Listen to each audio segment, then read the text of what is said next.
A professora Alice Parrella Medrado é doutora em Filosofia pela Universidade Federal de Minas Gerais, a UFMG, também mestre em Filosofia pela UFMG e possui bacharel em Filosofia pela UFMG.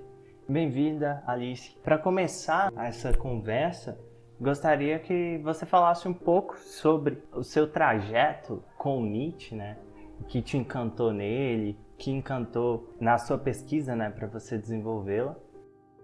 Obrigada, Thales. Obrigada, Stephanie, Mike, pelo convite. É um prazer estar aqui com vocês. O meu contato com Nietzsche aconteceu na adolescência, no final do ensino médio. Eu gostava muito de literatura sempre, na verdade. Minha ideia era trabalhar no campo das letras. Eu era muito leitora de Machado de Assis, de Tolstói, de Zélia Gattai. O Nietzsche veio parar na minha mão e a primeira coisa que me encantou nele foi a escrita, né? A linguagem. E eu nunca tinha visto ninguém falar daquele jeito, aquelas coisas. Então, primeiro foi uma grande atração pela escrita do Nietzsche. E depois eu senti a necessidade de ter algumas referências filosóficas para entender o que ele estava falando, porque eu achava lindo, mas passava batido em muita coisa. Porque o Nietzsche é um filósofo bastante complexo e que nunca deixa muito claro as interlocuções que ele está fazendo no texto. Então eu senti que eu precisava conhecer mais de filosofia para apreciar melhor o que estava em jogo ali. E foi assim que eu fui fazer a graduação em filosofia. Logo no final do ensino médio. Eu dei sorte quando eu entrei no curso de filosofia, por acaso havia uma professora convidada, a Iracema Macedo, que é uma professora que eu admiro muito, foi minha primeira orientadora, uma pessoa que me inspira. E ela ofereceu algumas disciplinas sobre Nietzsche, nesses primeiros anos de graduação. Eu logo comecei com a bolsa de iniciação científica, eu comecei a pesquisar a questão do corpo em Nietzsche, porque me parece que a forma como ele falava do corpo, a forma como ele situava os principais acontecimentos humanos no corpo, isso foi marcante para mim e me pareceu diferente de todo o resto que eu tinha lido também. No mestrado isso virou uma pesquisa sobre as ciências, né? Essa investigação biológica sobre o humano, onde que ela entra exatamente, até onde ela vai na filosofia de Nietzsche. E no meu doutorado eu aproveito um pouco dessas leituras chamadas leituras naturalistas de Nietzsche, né? Essas leituras que recuperam a interlocução de Nietzsche com as ciências. Eu aproveito um pouco disso para tratar de um problema mais clássico da ética e da política, que é a ideia de liberdade em Nietzsche. E a minha proposta no doutorado foi ler a obra através desse fio condutor, que é o problema da liberdade em Nietzsche. Porque apesar de ser um crítico feroz das ideias tradicionais de liberdade, como livre-arbítrio, Nietzsche tem sua própria concepção de liberdade e ela é muito importante, né? Pelo menos a minha leitura ela tem uma centralidade na obra e eu fui atrás disso aí. Então, em termos acadêmicos, foi mais ou menos esse trajeto. Muito bom, Alice. O que me trouxe para a filosofia também tem muito a ver com Nietzsche, porque eu lembro que uma das aulas que eu tive no ensino médio que mais marcou foi uma aula sobre Nietzsche.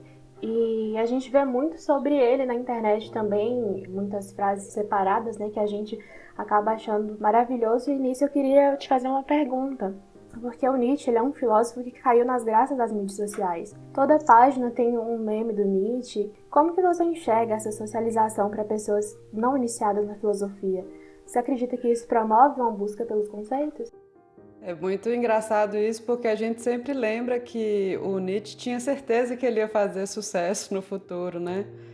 Inclusive no último livro dele, que é uma espécie de autobiografia intelectual, filosófica, o Et Homo, ele fala que ele é um cara do futuro, né? Que a época dele ainda vai chegar. Essa coisa toda de ser um filósofo póstumo, né? Ele usava essa expressão e isso aparece em alguns momentos, a forma como ele se via, né? Eu sou um destino. É claro que Nietzsche fala isso de formas muito dramáticas, né? Que é sempre muito engraçado também. E a gente fica muito feliz de ver que a hora dele chegou, né? Apesar de ter levado uma vida tão solitária sob certos aspectos, Nietzsche se aposentou precocemente, né? Com 34 anos de idade.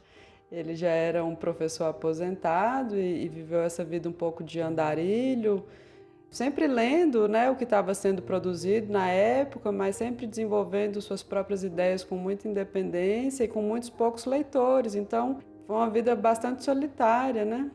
E ele fala também muito dessa solidão e da importância de enfrentar essa solidão e dessa certeza de que a hora dele ia chegar. E chegou, né? Acho que em parte desse sucesso midiático, como vocês falaram aí no começo do Nietzsche, tem a ver justamente com a escrita dele, né? O controle dos usos de linguagem dele, da retórica de Nietzsche. É uma retórica muito provocante, muito atraente. Principalmente quando a gente é adolescente e está doido para pegar um martelo para quebrar um bocado de coisa. Essa escrita do Nietzsche atrai, né? E tem uma questão aí que, né, eu adolescentezinha saquei logo no começo, é que ele é muito atraente, mas ele é um monstro de certa forma, né? É um cara que está em diálogo com muitos filósofos, com muitos pensadores, e ele não conta pra gente muito bem de onde que ele está tirando essas ideias dele, com quem que ele está conversando. É um cara que fala sobre tudo, é um cara que tem esse jogo retórico muito elaborado, em que às vezes parece que ele está xingando, outras vezes parece que ele está elogiando, você não sabe muito bem para onde que vai aquele negócio. Então é um pensador que dá muito trabalho, né? É um texto bastante complexo, que exige um cuidado. E a gente sabe que no passado já houve muitas interpretações terríveis de Nietzsche, né? Apropriações de Nietzsche que foram desastrosas para a cultura.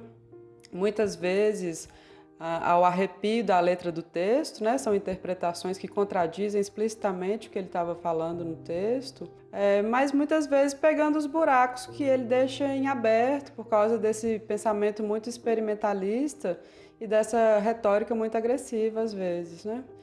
Então, eu acho, no geral, muito positivo que as pessoas estejam falando de filosofia nas redes sociais, nos memes, nos programas de rádio, nos podcasts. Eu sempre acho isso ótimo. Eu acho que a filosofia, ela começa em praça pública mesmo, e esse é o lugar dela. Agora, né, com pandemia, não está ninguém podendo ir para a praça pública, a internet virou um pouco a nossa praça pública, o que não substitui completamente, é uma perda, mas é uma ferramenta também. E eu acho bom. Mas eu acho que para quem está tendo um primeiro contato com Nietzsche, que sinta essa empolgação, essa efervescência do pensamento de Nietzsche, mas que vá com calma também, porque tem muita coisa em jogo ali. Eu acho que Nietzsche convida a gente a uma leitura cuidadosa, né? Uma leitura que você vai e volta nas obras. Geralmente, para quem está começando a ler Nietzsche, eu indico Aurora. Eu acho um bom livro para começar a ler Nietzsche, porque eu acho que é um Nietzsche mais calmo, um Nietzsche que explica mais as ideias dele com mais tranquilidade. Então, é um Nietzsche melhor de conversar, para começo de conversa. Alice, a internet, né, ganhou esse espaço internet,